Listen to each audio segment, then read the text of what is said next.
Hello everyone, welcome back to my YouTube channel. इस वीडियो में हम स्टार्ट करेंगे chapter 3 ruling the countryside. इसमें होंगे notes plus full explanation of the chapter. And किसी भी टाइम आप किसी भी समय आप इसका रिवीजन कर सकते हो एग्जाम से पहले। एंड आप पहली बार चैप्टर को पढ़ रहे हो तो भी आपको बहुत अच्छे से समझ आएगा चैप्टर। ओके, चैप्टर का नेम है रूलिंग द कंट्री साइड। तो स्टार्ट करते हैं। सबसे पहले ये जो पिक्चर आप देख रहे हो, इस फोटो में जो रॉबर्ट क्लाइव है बेसिकली वो दीवानी एक्सेप्ट कर रहे हैं। किससे? बंगाल से, बिहार से, उड़ीसा से। 1765 में किससे? मुगल रूलर से। मुगल रूलर उस टाइम पे जो मुगल के मेन रूलर थे वो ब्रिटिशर्स ही थे। तो वहां से वो दीवानी राइट, मतलब उनको टैक्स कलेक्ट करने का राइट, सब कुछ, ये सारे राइट्स उनको मिल रहे हैं। ठीक है, तो यही चैप्टर है रूलिंग द कंट्री साइड कि हम ये कैसे गांव में, जो गांव वाला सुसाइड होता है वो उधर कैसे वो रूल कर रहे हैं, उसके बारे में इस पूरे चैप्टर में एक्सप्लेन किया गया। आई होप चैप्टर का नेम आपको क्लियर होगा। अब चैप्टर स्टार्ट करते हैं। The company becomes a diwan. अब कंपनी दीवान बन जाती है। Revenue for the company agriculture. So अभी हम गांव वाला साइड पढ़ रहे हैं, तो वहां पे जितना भी एग्रीकल्चर वगैरह होता था वहां से कंपनी का रेवेन्यू बन जाता था, जनरेट हो जाता था। Mahalwari and Ryotwari system, crops for Europe, indigo Britain turn to India, this led to the blue rebellion. तो बेसिकली ब्रिटिशर्स क्या करते थे, इंडिगो जो कि इंडिया में उग सकता है क्योंकि इंडिया की सॉइल बहुत ही ज़्यादा अच्छी है इंडिगो के लिए। ठीक है, तो यहाँ से इंडिगो उगा उगा के वो यूरोप के लिए भेजते थे। एंड इसी की वजह से ब्लू रेबिलियन हुआ। और भी क्या कारण है ब्लू रेबिलियन के, वो हम अभी on 12 August 1765 the Mughal emperor appointed the East India Company as the Diwan of Bengal. अभी यहाँ पे क्या होता है, 12 अगस्त 1765 को जो मुगल एम्परर होते हैं, बेसिकली वही ब्रिटिशर्स, वो क्या करते हैं, मतलब Mughal emperor east India company को यानी ब्रिटिशर्स को बंगाल का दीवान बना देते हैं। अब उनके पास सब चीज़ का राइट है, टैक्स कलेक्ट करने का राइट, रूल करने का right. Basically company became chief financial administrator. जो कंपनी होती है वो एकदम चीफ होता है। अब आप फाइनेंशियल का जितना प्रोसेस है, जितना आपके पास पैसा वैसा, वो सब जो है कंपनी हैंडल कर रही है, उसकी चीफ है company. Responsibility of administrating the land and organise its revenue, resources, profit. मतलब जो सारी रिस्पॉन्सिबिलिटी है लैंड वगैरह को एडमिनिस्टर करने की, उन पे हुक्म चलाने की, एंड जितने भी रेवेन्यू रिसोर्सेज प्रॉफिट वगैरह आते हैं वो सब उन्हीं के पास जा रहे हैं क्योंकि अब वो सारा राइट उनके पास है। And company trading company, buying selling, मतलब कंपनी क्या कर रही थी, इंडिया से ही खरीद के इंडिया को ही बेच रही थी। ओके, तो ये ऐसे मुनाफा कर रहे थे एंड अपनी मनमर्जी चला रहे थे। So what was the experience learn by company? Company and alien power, it was required to pacify those is who rule the countryside in the past. अब जैसे कि अब आई है ईस्ट इंडिया कंपनी, उनको थोड़ा राइट्स वगैरह मिले हैं, तो कंट्री साइड में पास्ट में जो कुछ लोग रूल कर रहे थे, ओके, अब जरूरी था कि उनको वहां से हटाया जाए अगर और पावर चाहिए। तो कंपनी एक एलियन पावर की तरह, मतलब एक अलग, एक नई पावर होता है ना, alien power, they could not be entirely eliminated. But जो लोग पहले से कंट्री साइड में रूल कर रहे थे उनको एंटायरली हम एलिमिनेट नहीं कर। Revenue for the company. अब दीवान क्या करते थे, ट्रेडर के साथ मिलके। अब दीवान का क्या था, wanted a large revenue income. अब इनको अपना इनकम जितना भी मिल जाए उतना उनको यही रहता था कि हम कैसे बढ़ाएं इसे।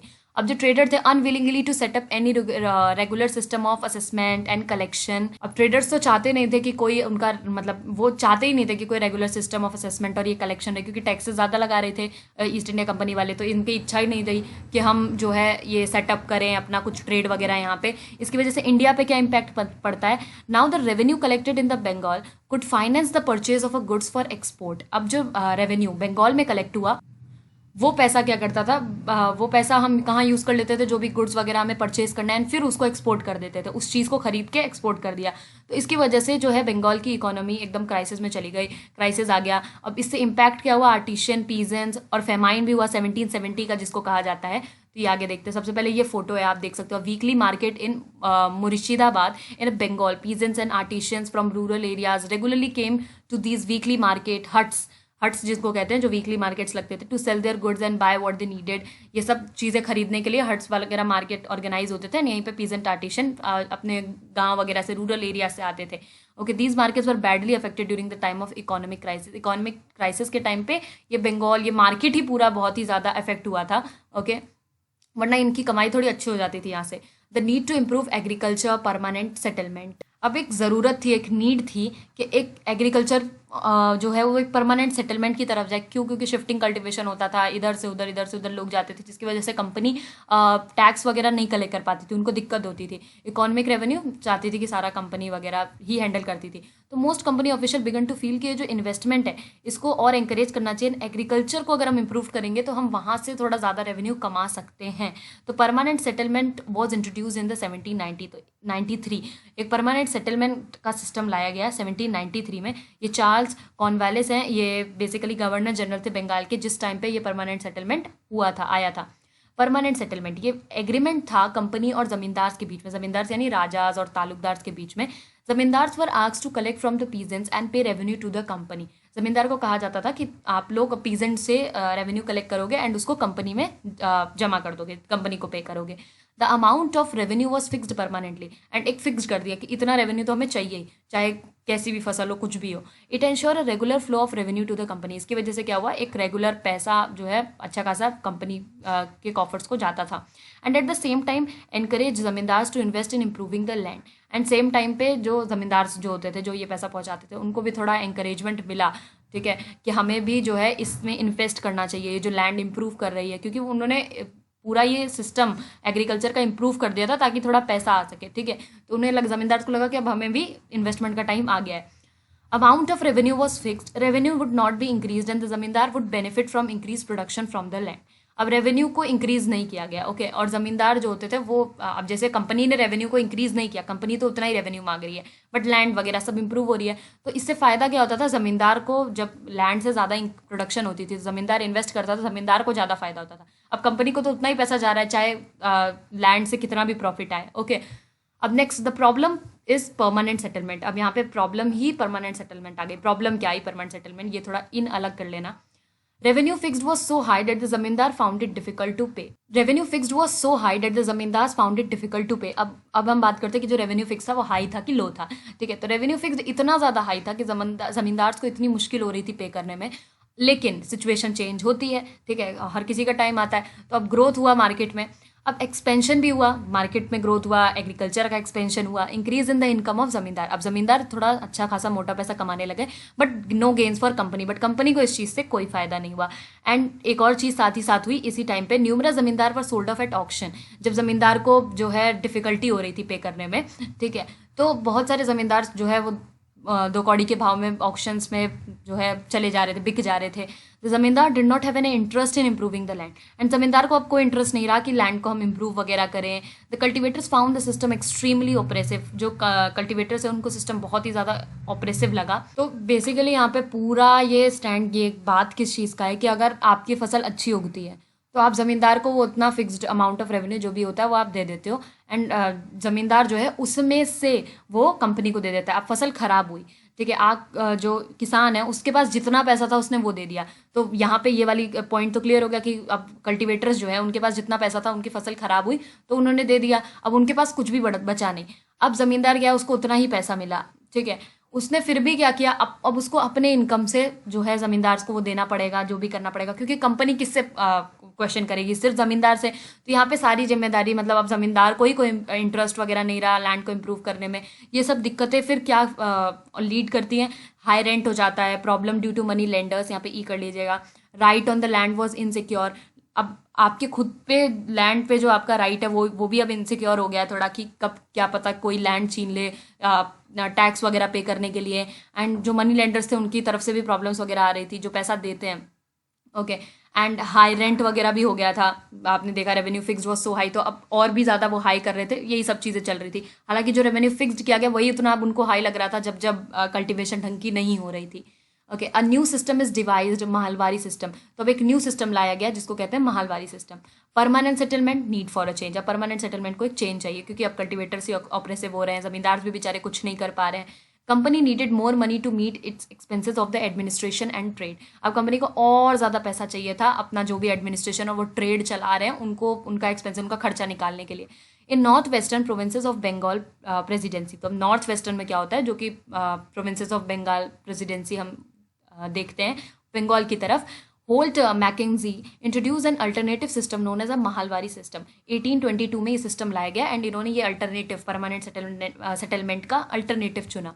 अब इसमें क्या होता है, विलेज जो कि इंपॉर्टेंट सोशल इंस्टीट्यूशन है, यहाँ पे क्या होता है, the estimated revenue of each plot within a village was added up to calculate the revenue that each village mahal had to pay. अब यहाँ पे ये नया क्या सिस्टम था कि जो एस्टिमेटेड रेवेन्यू विलेज के जो हर प्लॉट हैं, प्लॉट यानी वही जो आप प्लॉट देखते हो, जो छोटी छोटी ज़मीनें होती है, जो प्लॉट होते हैं, ठीक है, इनको एडअप किया जाएगा, इनको अच्छे से इनका रेवेन्यू देखा जाएगा, कैलकुलेट किया जाएगा, और फिर उसके बाद हर एक गांव से जो है आपको, हर एक गांव को ये रेवेन्यू पे करना पड़ेगा।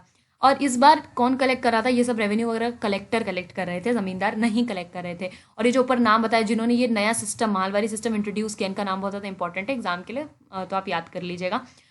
ये क्या करते थे कलेक्टर, के विलेज से विलेज जाते थे, inspecting the land, measuring the fields, lands वगैरह को इंस्पेक्ट करते थे कितना क्या होगा, एंड फील्ड्स वगैरह को मेजर करना, recording the customs and rights वगैरह सब कुछ देख दाख के डिफरेंट डिफरेंट ग्रुप्स के, और ये कलेक्ट कर रहे थे अपना revenue. And amount was to be revise periodically, time to time amount change कर दिया जाता था, नॉट परमानेंटली फिक्स, पिछले की तरह परमानेंटली फिक्स नहीं था। Village headman collect revenue and pays it to the company not zamindars, और ये रेवेन्यू विलेज हेडमैन जो होता था वो रेवेन्यू कलेक्ट करके वो कंपनी को देता था, जमींदार को नहीं देता था। The Munro system, permanent settlement need for a change, permanent settlement जो साउथ वाला एरिया है वहां पे भी सोचा गया कि इसको हटा दिया जाए एंड एक चेंज कर दिया जाए। In British territories in the south the Ryotwari और the Munro system was introduce, तो ब्रिटिश टेरिटरीज जो कि साउथ में थी, द रेओटवारी जो थे वहां पे मुनरो सिस्टम इंट्रोड्यूस कराया गया। Tried on a small scale bye captain Alexander red, तो ये सबसे पहले तो छोटे स्केल पे जो है इसको अप्लाई किया गया by captain Alexander Read on territory gain from Tipu Sultan, जो टेरिटरी इनको टीपू सुल्तान से मिली थी, गेन किया था बेसिकली लड़वड़ा के, ठीक है, उस पर इन्होंने ट्राई किया। Develop by the Thomas Munro, अब जो थॉमस मुनरो है इसने इन्होंने और आगे डेवलप किया। The system was gradually extended all over the south India, फिर साउथ इंडिया में पूरा ये एक्सटेंड हो गया। ये आपके Thomas Munro governor of Madras. तो रियॉट्स बेसिकली क्या है, जो कि स्मॉल कल्टिवेटर्स है साउथ इंडिया में। There were no traditional zamindar, तो कोई एक ट्रेडिशनल जमींदार नहीं था वहाँ पे। Settle was to be directly with the ryots, तो अब आपको जो सेटलमेंट जो भी करनी है वो डायरेक्टली रियॉट्स के साथ ही करनी है। This field had to be carefully and separately surveyed before the revenue assessment was made, इससे पहले कि आप रेवेन्यू वगैरह लो, उनकी फील्ड्स को बहुत ही ज़्यादा ध्यान से, बहुत ही सेपरेट करके आपको सर्वे करना पड़ेगा कि कौन कितना रेवेन्यू जनरेट कर सकता है, कौन कितना अच्छा दे सकता है पैसा वगैरह वगैरह।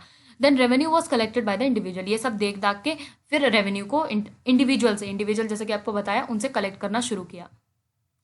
All was not well, attempt to increase the revenue has many dimension and many problems. अब अगर आप पैसा बढ़ाना चाहते हो और आपने कोई सिस्टम अप्लाई कर दिया तो ऐसा नहीं है कि डायरेक्टली आपको अच्छा खासा पैसा मिलने लगेगा, इसके बहुत सारे डायमेंशंस होते हैं और बहुत सारी प्रॉब्लम्स भी उठती हैं। Desire to increase the income, revenue demand, अगर आपको इनकम बढ़ानी है तो आपको रेवेन्यू भी ज़्यादा मिलना चाहिए, इधर से रेवेन्यू मिला, इधर से आपने अपनी इनकम बढ़ाई। तो क्या हुआ कि peasants were unable to pay, ryots fled the countryside and villages become deserted in a many region. Peasants जो थे वो जो रेवेन्यू वगैरह थे वो नहीं पे कर पा रहे थे, और जो रियॉट्स थे वो कंट्री साइड से भाग गए, विलेजेस जो थे वो कितने सारे जो है सारे डेजर्ट में बदल गए बहुत सारे एरियाज में। जो optimistic officials had imagined that the new system would transform the peasants into rich enterprising farmers, but this did not happen. अब जो ऑप्टिमिस्टिक ऑफिशियल थे वो ये इमेजिन करके चल रहे थे कि अभी जो नया सिस्टम है ये क्या करेगा, पीजेंट्स वगैरह को ट्रांसफॉर्म कर देगा एकदम, जो एंटरप्रेन्योर्स होते हैं ना रिच, बट हाँ वो रिच तो बन ही जाएंगे फार्मर्स, कितना रेवेन्यू वगैरह दे सकें, बट ऐसा कुछ भी नहीं हुआ। अब देखते हैं क्रॉप्स फॉर यूरोप क्या था यहाँ पे। अब रूलिंग द कंट्री साइड, इसके दो एस्पेक्ट हो गए, एक revenue, company was trying its best to expand cultivation of opium and indigo, opium और इंडिगो का कल्टिवेशन बढ़ाने का एकदम अच्छा खासा ट्राई कर रही थी company.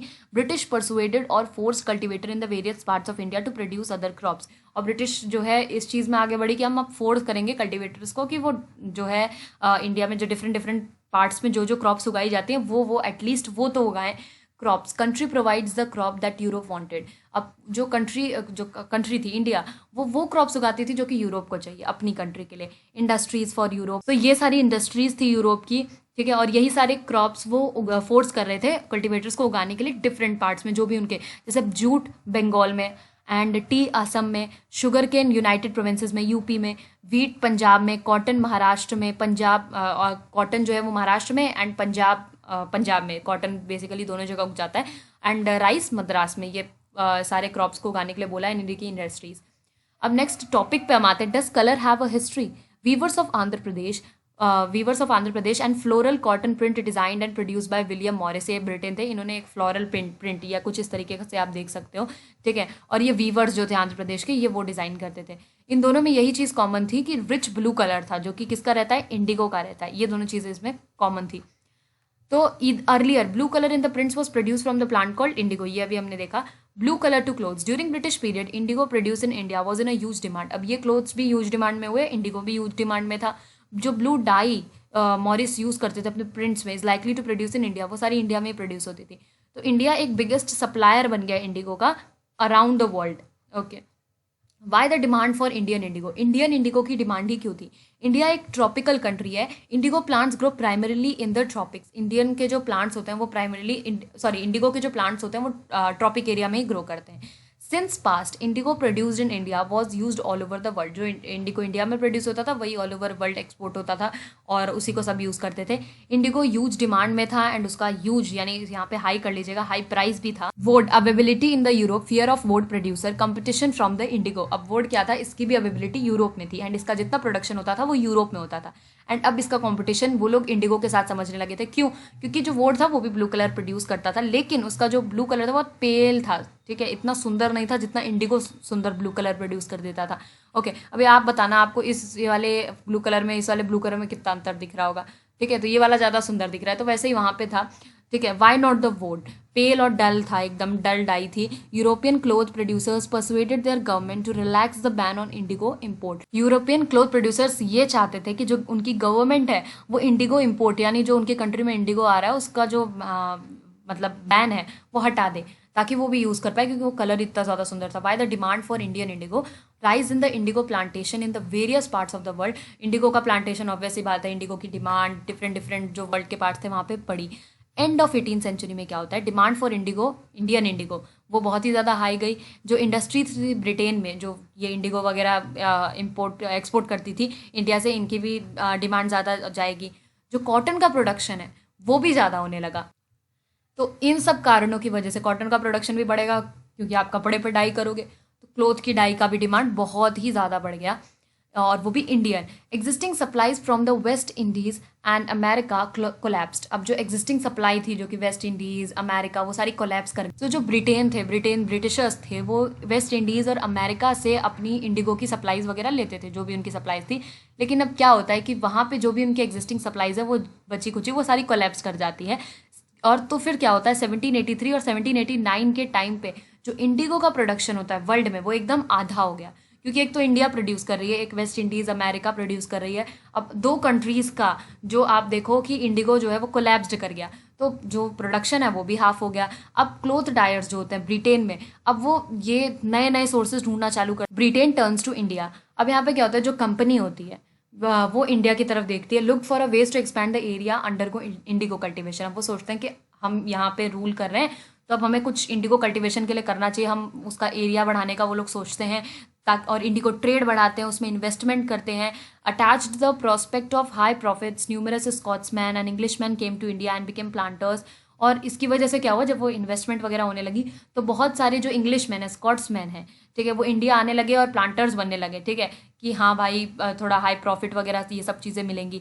Last decade of the 18th century indigo cultivation in the Bengal expanded rapidly. और ये जो लास्ट डिकेड था 18th सेंचुरी जहाँ पे ये सारी चीज़ें हो रही थी, इस टाइम पे क्या हुआ, बंगाल का ये जो इंडिगो कल्टिवेशन था ये बहुत ही जल्दी बहुत ही फास्ट ग्रो हुआ। इन 1788 only about 30% of the Indigo imported into Britain was from India. 1788 में ही क्या होता था कि 30% जो इंडिगो था, ठीक है, वो ब्रिटेन में इंडिया से जाता था। अब 1810 तक क्या हुआ, ये प्रपोर्शन 95% तक बढ़ गया। ओके, सो ये ग्रोथ थी। अभी पिक्चर आप देख सकते हो, इसमें है दिखाया गया slave revolt in the Saint Domingo August 1791 painting by the जनवरी।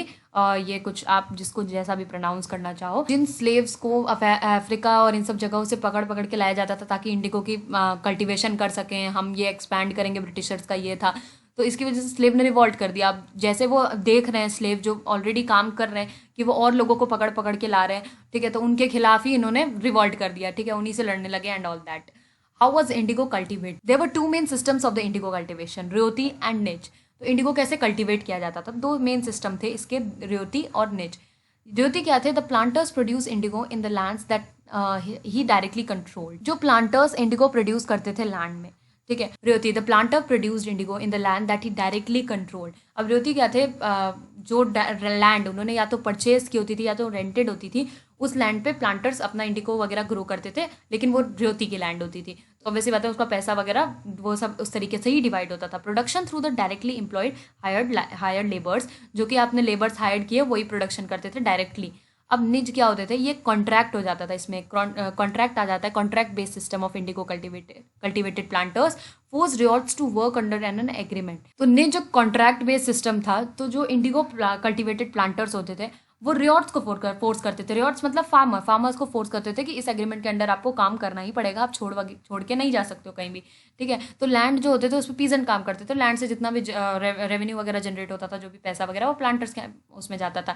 यहाँ पे क्या है कि प्लांटर्स जो हैं वो इंडिगो प्रोड्यूस कर रहे हैं उसी लैंड पे, जो कि मतलब उन्होंने कंट्रोल या परचेज किया, रेंट किया, एंड प्लांटर्स ही क्या कर रहे हैं, लेबर्स वगैरह हायर करके वो काम करवा रहे हैं। यहाँ पे प्लांटर्स फोर्स कर रहे हैं रियॉर्ड्स को कि आप काम करो एंड ऑल दैट, ठीक है। तो रियॉर्ड्स यहाँ पे रियॉर्ड्स के पास खुद की लैंड है, यहाँ पे रियॉर्ड्स काम करने आ रहे हैं एक एग्रीमेंट में, तो यहाँ पे बिल्कुल ये कंफ्यूज मत होना।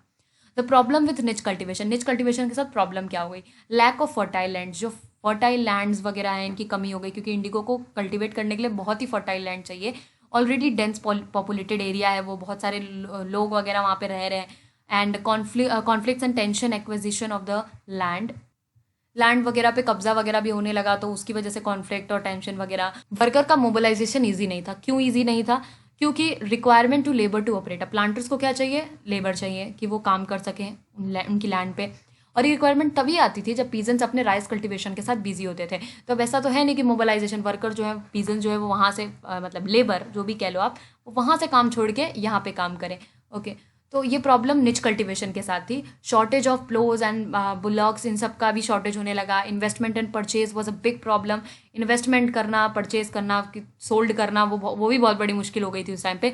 नॉर कुड सप्लाईज भी easily got from the peasants since their ploughs and bullocks were busy on their rice field. मतलब आप क्या थे, हमको सप्लाईज भी नहीं मिल रहे हैं कि ताकि हम जो पीजेंट्स वगैरह वो काम वगैरह कर सके, क्योंकि ये जो जितनी भी चीज़ें थी, प्लोज और बुलक्स, ये किसके पास थी, राइस फील्ड्स में सब बिजी थे, ठीक है। तो ये सप्लाईज वगैरह इजीली नहीं मिल पा रही थी। Planters were therefore reluctant to expand their under nij cultivation, expand the area under nij cultivation. जो प्लांटर्स ने मना कर दिया कि हम जो है ये निच कल्टिवेशन के अंडर तो अपना एरिया एक्सपैंड करने से नहीं, ये निच कल्टिवेशन वाला सिस्टम हम फॉलो नहीं कर रहे, इसीलिए एक अल्टरनेटिव मोड ऑफ कल्टिवेशन लाया गया, रेवती सिस्टम जिसे कहते हैं। Indigo on the lands of ryots, जो इंडिगो आप लैंड ऑफ रियोट्स के बेसिस पे वहाँ पे आप ग्रो करते हो। Planters force the ryots to sign a contract and agreement सत्ता। At times they pressurise the village headman to sign the contract on the behalf of ryots. अब प्लांटर्स क्या करते थे, रियोट्स को फोर्स करते थे कि आप ये कॉन्ट्रैक्ट साइन करो, ये एग्रीमेंट साइन करो जिसका नाम है सत्ता। इसमें क्या होता था कि ये या तो कभी कभी रियोट्स से ही साइन करवाएंगे प्रेशराइज करके, या फिर विलेज हेडमैन को बोलेंगे, प्रेशराइज करेंगे कि आप साइन करो रियोट्स के बिहाफ पे। Cash was provided to the ryot at low rate of interest to produce indigo. Low rate of interest पे कैश दिया जाता था रियोट को कि आप ये पैसे लो और इंटरेस्ट भी कम दे रहे हैं और इंडिगो प्रोड्यूस करो। But loan committed the ryot to cultivating indigo on at least 25% of the area under his holding.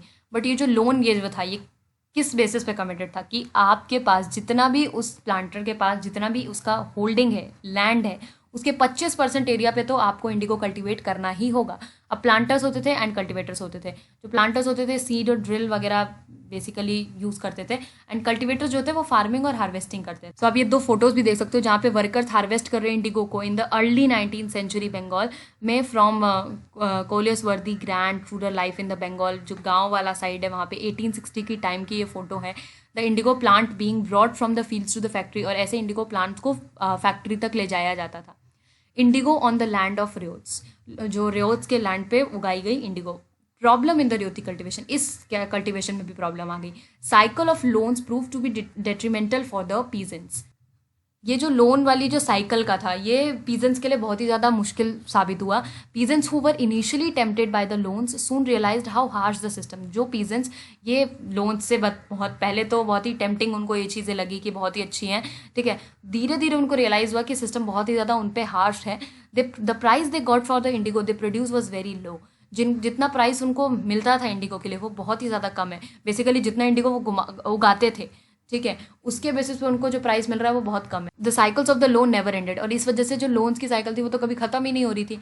Fight for the land, the planters usually insisted that indigo be cultivated on the best soil in which a peasants prefer to cultivate rice. Peasants जिस land पे rice उगाते थे वो land बहुत ही ज़्यादा अच्छी थी, अगर बहुत ज़्यादा अच्छी थी उस पर इंडिगो उगाया जाए तो खूब सारा पैसा आएगा।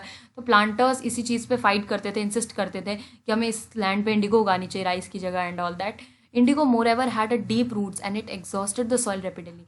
बट इंडिगो में क्या होता था, उसके रूट्स, जो इंडिगो प्लांट है उसके रूट्स बहुत ही ज़्यादा डीप होते थे, जिसकी वजह से वो सॉइल को बहुत ही ख़राब कर देते थे। उस पर दोबारा कोई चीज़ उगाना, दोबारा इंडिगो ही उगाना बहुत ही ज़्यादा मुश्किल था। तो ये ब्लू रेबिलियन आया, इसके बाद क्या हुआ, इसके टाइम पे क्या हुआ, ये जो रेबिलियन है ये March 1859, Bengal ryots refuse to grow indigo, जहाँ पे रियोट्स ने मना कर दिया कि हम इंडिगो नहीं उगाएंगे। रियोट्स रिफ्यूज टू पे रेंट्स टू द प्लांटर्स, उन्होंने मना कर दिया कि प्लांटर्स को रेंट्स भी नहीं देंगे। उन्होंने इंडिगो फैक्ट्रीज पे अटैक किया, आर्म्ड विद, मतलब उनके हाथों में स्वॉर्ड्स, तलवार, स्पीयर्स, बोज एंड एरोज लेके, सब कुछ, तीर कमान तलवार, इन सब चीज़ों को लेके गए फैक्ट्रीज पे, एकदम अटैक कर दिया। Those who work for the planters वो सोशली बॉयकॉटेड, जो प्लांटर्स के लिए काम करते थे उनको भी सोशली वो सब बॉयकॉट वगैरह करना शुरू कर दिया। Gomastas who came to collect the rent were beaten up, जो रेंट कलेक्ट करने आते थे उन्हीं को पीट दिया जाता था। Not to sow indigo nor be bullied by the planters lathiyal, indigo भी नहीं उगाते थे और nor be bullied by the planters, मतलब प्लांटर्स जो वगैरह ये लाठी लेके, लठियाल का मतलब ये लाठी लेके जो पीटना वगैरह होता था, ये सब नहीं कि हम इंडिगो भी नहीं उगाएंगे, हम पिटेंगे भी नहीं, ये बुलीड भी नहीं होंगे, ये सारी चीज़ें। अब blue rebellion and after reasons for the rebellion, rebellion किया क्यों, क्योंकि एक ऑपरेसिव सिस्टम था। But what give them power to rebel at this point, but उनके पास ये शक्ति आई कहाँ से कि चलो हम रेबल करते हैं। The indigo ryots felt that they had the support of the local zamindars and a village headman, indigo ryots ने ये चीज़ फील की कि हमारे पास लोकल जमींदार्स और विलेज हेडमैन दोनों का भी सपोर्ट है। Village headman and the zamindar argue the ryot to resist the planters, और इसीलिए विलेज हेडमैन और जमींदार दोनों ने आर्ग्यू किया कि आपको ये जो प्लांटर्स हैं इनके खिलाफ ये चीज़ छोड़ देनी चाहिए, इनके खिलाफ आवाज़ उठानी चाहिए। They were unhappy with the increasing power of the planters, and वो खुश भी नहीं थे एक्चुअली ये जो प्लांटर्स की पावर बढ़ रही थी इस चीज़ से। ठीक है, ये बेसिकली कंट्री साइड का आप ये फोटो देख सकते हो। Next, the Indigo peasants also imagine that the British government would support them, और इंडिगो पीजेंट्स ने ये भी सोचा था कि जो ब्रिटिश गवर्नमेंट है वो सपोर्ट करेगी उन्हें। British government was already worried after the revolt of 1857, और ब्रिटिश गवर्नमेंट तो ऑलरेडी जो 1857 में रिवॉल्ट था उससे नाखुश थी। Possibility of another popular rebellion, अब ये जो रिवॉल्ट था 1857 का, ये बेसिकली एक रिवॉल्ट था जिसमें क्या था कि आज़ादी बस मिलने ही वाली थी, इतना ज़्यादा हद तक वो पहुंच गए थे। तो इस टाइम को लेकर कि बहुत ज़्यादा अभी तक ब्रिटिश गवर्नमेंट वरीड थी, मतलब जब ये रेबेलियन देखा गया तो लेफ्टिनेंट जनरल थे, ठीक है, ये सोच रहे थे कि क्या पता कि एक पॉपुलर और रेबेलियन दूसरा हो जाए, पॉसिबिलिटी लग रही है इसकी। तो रियॉर्ड्स ने इस चीज़ को as a sign of sympathy use किया, ठीक है, कि अब तो उनके लिए एज अ सिंपैथी हो गई ना कि हाँ भाई, मतलब वो चीज़, वो रिवॉल्ट उनके लिए एज अ सिंपैथी काम कर रहा है। Wrong interpretation of the magistrate Ashley Eden's notice issued a notice stating, इन्होंने एक नोटिस जारी किया, ryots would not be compelled to accept indigo contracts, कि रियॉर्ड्स जो हैं इनको कंपेल नहीं किया जाएगा कि इंडिगो कॉन्ट्रैक्ट साइन ही करें, ट्राइंग टू प्लेक्टेट पीजेंट्स। तो वो ये जो नोटिस था ये बेसिकली पीजेंट्स को शांत करने के लिए था कि वो शांत हो जाए, कि अब तो भाई बोल दिया है ना कि कंपेल नहीं किया जाएगा कि हाँ बस साइन ही करो, साइन ही करो। बट ऐसा क्या हुआ कि उनके एक्शन से ऐसा लगा कि वो कि पूरे रेबेलियन के एकदम सपोर्ट में आ गए हैं। इंटेलेक्चुअल्स रोट एक्सटेंसिवली, तो ये क्या हुआ कि ये इस सिस्टम के खिलाफ जो है लिखना शुरू कर दिया, इन्होंने छापना शुरू कर दिया, प्रिंटर्स और इंटेलेक्चुअल्स ने लिखना शुरू कर दिया, प्रिंटर्स ने छापना शुरू कर दिया। They wrote of the misery of the riyots, the tyranny of the planters and the horrors of the indigo system, कि इंडिगो सिस्टम किस तरीके से कितना हॉरर है, कितना कितना कुछ फेस करना पड़ता है लोगों को, कितना रेबल हो रहा है, कितना सब कुछ रियॉट्स के साथ हो रहा है, रियॉट्स को इतना सारा लोन देना पड़ रहा है and all that. Army was called, Indigo commission was setup, army को बुलाया गया, इंडिगो कमीशन को सेटअप किया गया। इसके आउटकम क्या है, the commission held the planters guilty, और कमीशन ने ये पाया कि प्लांटर्स गिल्टी हैं, and criticise them for the coercive method the use with the indigo cultivators, ये जो कोर्सिव मेथड है जो इंडिगो प्लांटर्स के साथ ये यूज़ करते हैं इसको क्रिटिसाइज किया। कोर्सिव का मतलब जो बलपूर्वक, जो आप जबरदस्ती वाला जो हालत था इंडिगो कल्टिवेटर्स के साथ वो करते थे। Indigo produce was not profitable for ryots, और जो इंडिगो प्रोड्यूस किया गया ये रियॉट्स के लिए प्रॉफिटेबल तो था ही नहीं। Commission asked the ryots to fulfil their existing contracts but also told them that they could refuse to produce indigo in the future, और कमीशन ने ये बोला कि जो एग्जिस्टिंग कॉन्ट्रैक्ट है, जो कॉन्ट्रैक्ट्स अभी चल रहे हैं आप उनको पूरा करो, एंड आप आगे चल के इसको मना भी कर सकते हो कि हम इंडिगो नहीं उगाएंगे फ्यूचर में, ये आपके पास पूरा राइट है। Indigo production, Gandhi ji return from the South Africa, a peasants from the Bihar persuaded him to visit Champaran. Gandhi ji South Africa से वापस आ जाते हैं इसी टाइम पे जब इंडिगो का प्रोडक्शन वगैरह ऐसा हो रहा था, ठीक है, ठीक ठाक, और चंपारण गए। Okay, peasants from Bihar persuaded him to visit Champaran. Discovery of a synthetic dyes, तब तक सिंथेटिक डाइज भी आ गई थी। 1917 में mark the beginning of the Champaran movement against the Indigo planters, और 1917 में ही जो चंपारण मूवमेंट स्टार्ट हुआ अगेंस्ट द इंडिगो प्लांटर्स के खिलाफ। सो इस वीडियो के लिए इतना ही। आई होप आपको सब कुछ समझ आया होगा, एंड आपको क्या क्या चीज़ें चाहिए नोट्स के अलावा भी, वो भी आप कमेंट कर सकते हो. सो इस वीडियो के लिए इतना ही. मिलेंगे नेक्स्ट वीडियो में. Thank you very much.